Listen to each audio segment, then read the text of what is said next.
Well, it's a once-in-a-lifetime experience. Being able to give back to BG. It feels unbelievable. I'm literally speechless. I'm just like really, really hyped right now. It's all built up to like this moment. We're all here and everyone gets to see it. All my friends are so shocked.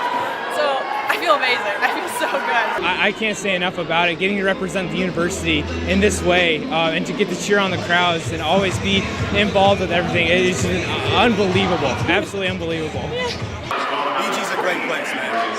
There's just so much energy coming around. I'm thankful for my sibs. I'm thankful for like my birth family, my actual family. Thankful for you guys. So I'm just really like hyped right now. It's been the best year of my college career. Magic. Like, it's a pure dream. I love BG with all my heart. I got to show that by being Frieda. So it's been a dream.